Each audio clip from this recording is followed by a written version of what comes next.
Hello friends, इस video में 5 वो बेस्ट तरीका बताया जाएगा जिससे फॉलो करने से मैथमेटिक्स इजी हो जाएगा। ओके, तो चलिए वीडियो को स्टार्ट करते हैं। और मैं अपनी बताऊँ तो मैं एक मैथ का स्टूडेंट भी हूँ और मैं मैथ्स पढ़ाता भी हूँ, तो दोनों का ही एक्सपीरियंस मैं आप लोगों के साथ शेयर करने जा रहा हूँ। Maths need practice. दोस्तों, जब हम मैथमेटिक्स में आते हैं तो हमें ज़्यादा से ज़्यादा प्रैक्टिस की ज़रूरत पड़ती है, क्योंकि मैथ्स कोई ऐसा सब्जेक्ट नहीं है जिसे सिर्फ पढ़कर या सुनकर किया जा सकता है। It is not possible. इसलिए हम जितना ज़्यादा प्रॉब्लम को सॉल्व और प्रैक्टिस करेंगे उतना ही मैथ्स हमारे लिए आसान होगा। So the more you practice और solve the maths problem, the better you can grab and understand it. So maths को हम जितना ज़्यादा प्रैक्टिस करेंगे और सॉल्व करेंगे, मैथ्स हमारे लिए उतना ही आसान होगा। क्योंकि दोस्तों, मैथमेटिक्स में लगभग फॉर्मूलाज, आइडेंटिटीज और कैलकुलेटिंग ही होता है। सो हमें हर एक क्वेश्चंस को एग्जाम के पहले ही सॉल्व कर लेना चाहिए, और कोशिश ये रहता है कि हमेशा हम लोग को एग्जाम्पल से स्टार्ट करना चाहिए।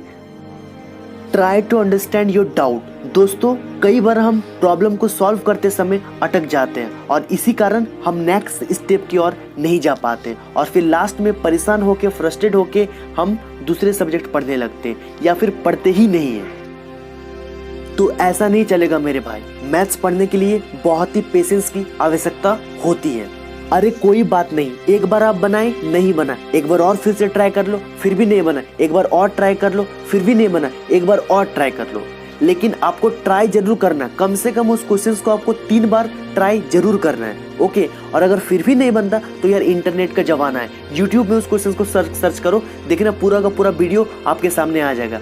और अगर ये भी नहीं हो रहा तो अपने टीचर को कॉल करके आप पूछ सकते हो। ओके, या फिर अपने फ्रेंड्स को कॉल करके पूछ सकते हो, बट पहले उस क्वेश्चंस को आपको खुद से ट्राई करना होगा। ओके, और अगर ये सब आपके लिए पॉसिबल नहीं है तो कोई बात नहीं, सिंपल सा उस क्वेश्चंस के ऊपर सर्कल कर लो और उसके ऊपर डी लिख दो, मींस डाउट। देन फिर आपको नेक्स्ट क्वेश्चंस को सॉल्व करना। अगर एक क्वेश्चंस नहीं बनता तो कोई बात नहीं, ठीक है, उसको ट्राई करो, उसके बाद फिर भी नहीं बनता तो उसका आगे की और क्वेश्चंस को सॉल्व करो, ठीक है।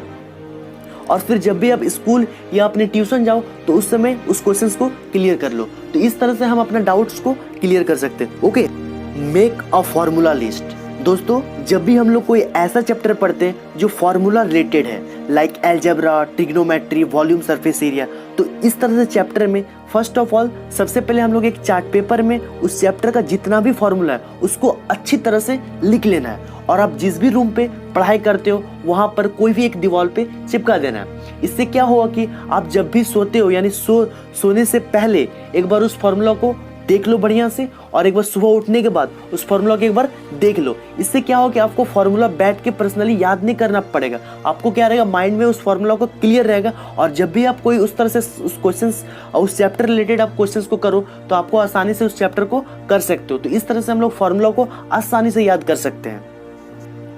Share with your friend.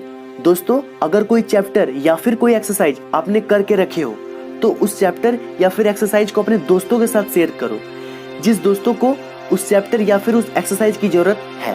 Actually होता क्या ना, अगर हम कोई भी चीज को किसी को सिखाते हैं तो उतना ही ज्यादा हम सीखते हैं। ये एक रिसर्च में पाया गया है। सो अपने दोस्तों के साथ शेयर करो, इससे क्या होगा, आपका प्रैक्टिस भी बने रहेगा और उस क्वेश्चंस की भूलने का जो कैपेसिटी होगा ना वो भी कम हो जाता है। इसीलिए जितना आप सीखते हो अपने दोस्त के साथ भी उसको जरूर शेयर करो, उन दोस्तों के साथ शेयर करो जिन दोस्तों को वाकई में जरूरत है इन सब क्वेश्चंस या फिर एक्सरसाइज का।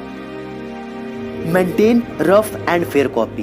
दोस्तों, जब भी हम मैथ्स पढ़ते हैं तो हमें उस समय रफ और फेयर कॉपी का ध्यान देना चाहिए, क्योंकि जब भी हम कोई चैप्टर स्टार्ट करते हैं तो हमें हमेशा रफ कॉपी में ही स्टार्ट करना चाहिए और फिर बाद में उसको फेयर करना चाहिए। इससे फ़ायदा ये होगा, जब दोबारा किसी चैप्टर को रिवाइज करना हो और फिर या आपको कोई चैप्टर बनाते समय डाउट आ गया तो फिर दोबारा से फेयर कॉपी में आप जाके उस चैप्टर को अच्छी तरह से कर सकते हो। ओके, और हाँ, फेयर कॉपी बनाते समय ये ध्यान रखें, कोई भी चैप्टर आप स्टार्ट किया तो फेयर करते समय उसका शॉर्ट नोट जरूर बना लें, ये एक समरी टाइप का बना के रखें, और हर एक क्वेश्चंस को उसमें बना के रखें। या दोबारा जब उस क्वेश्चंस को आप रिवाइज करने के लिए आओगे ना, या डाउट हो जाएगा उस क्वेश्चंस में, तो फेयर कॉपी में देख के हमेशा उसको कर सकते हो, ठीक है।